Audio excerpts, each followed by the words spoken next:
Southern Africa's finest source of quality engineering components and expertise. BMG.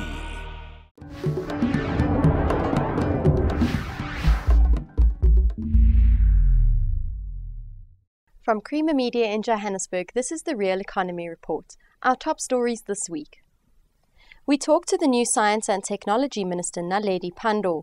We speak to the World Energy Council's Secretary General, and we look at the role of the South African Institute of Electrical Engineers in the 21st century. Naledi Pandor was appointed Minister of Science and Technology in early May. Keith Campbell spoke to her about her new post. The Department of Science and Technology has one of the smallest budgets in the government. I asked Minister Pandor if she would fight to have it increased. Where necessary, I believe a minister has to ensure that there's proper funding in their department. I believe science, technology and innovation are critical for achieving strong economic growth in South Africa.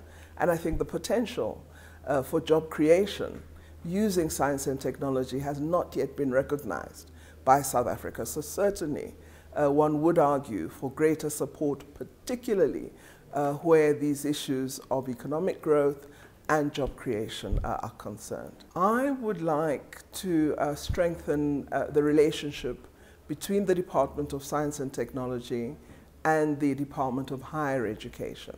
I believe it's critical that the two work quite closely together to ensure that we maximize the value that the resources the public invests in science and education are realized. So certainly developing a stronger affinity with the Higher Education Department and Ministry will be a key imperative.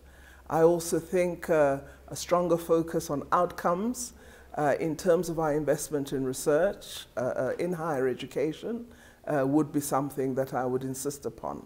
Our indicators are not very good on our registration of patents, our production of PhD and postdoc participation in research. I'd want to see an increase in that. We're investing billions in research and development, and I would want an answer as to why we're not seeing the value that we must, given that investment. The World Energy Council Secretary General Dr. Christoph Frey recently attended the Action for Energy conference in South Africa and spoke to Creamer Media about energy efficiency after the break. Southern Africa's finest source of quality engineering components and expertise. BMG.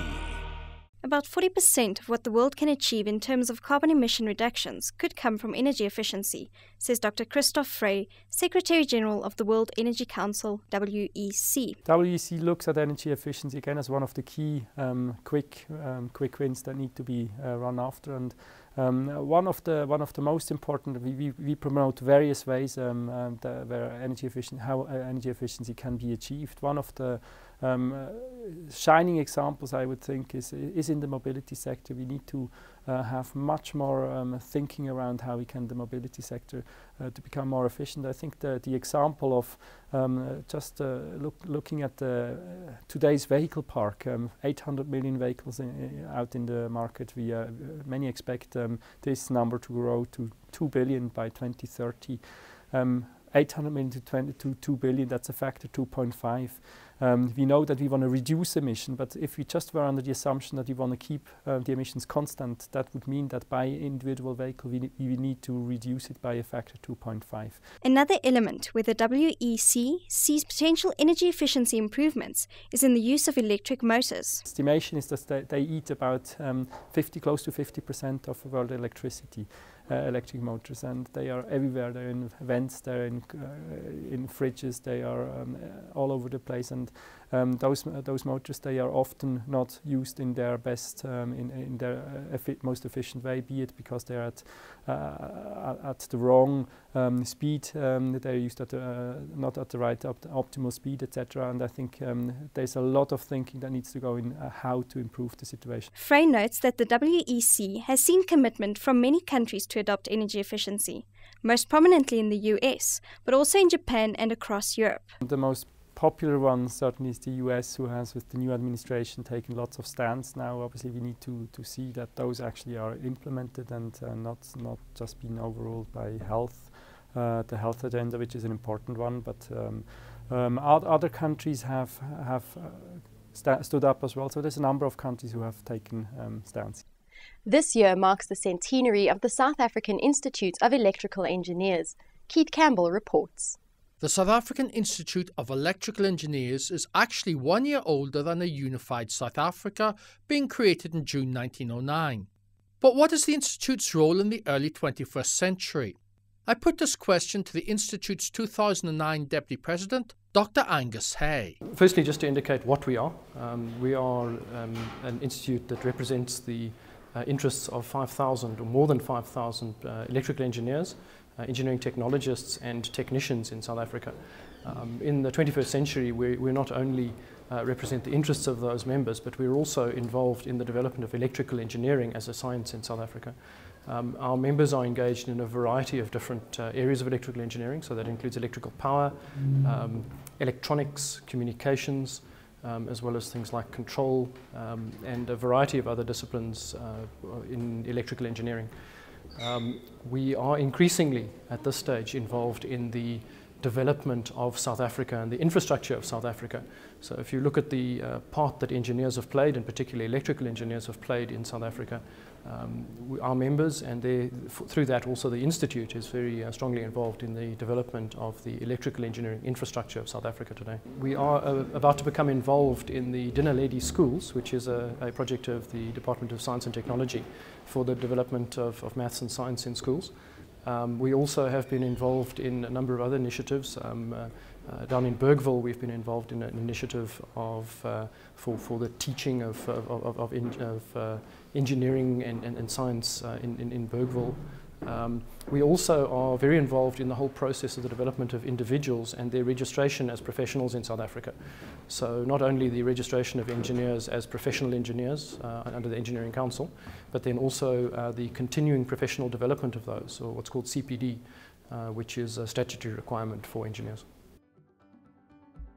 And now for a sneak preview of this week's Engineering News magazine. In an exclusive interview, Minister of Higher Education and Training Dr. Bladen Zamande says that South Africa's skills initiatives will be rethought, but he stresses a continued partnership with the private sector. The University of the Witwatersrand is set to receive a R1 billion facelift over 4 years.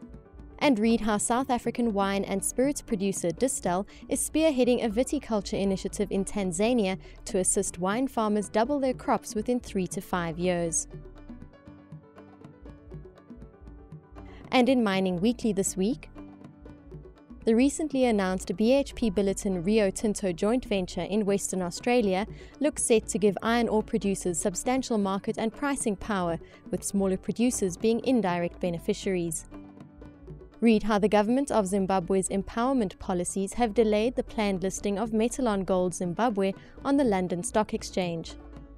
And read new research analysis by Frost & Sullivan suggesting that South Africa's gold output will continue to fall until at least 2014. That's Creamer Media's Real Economy Report. Join us again next week for more news and insight into South Africa's real economy.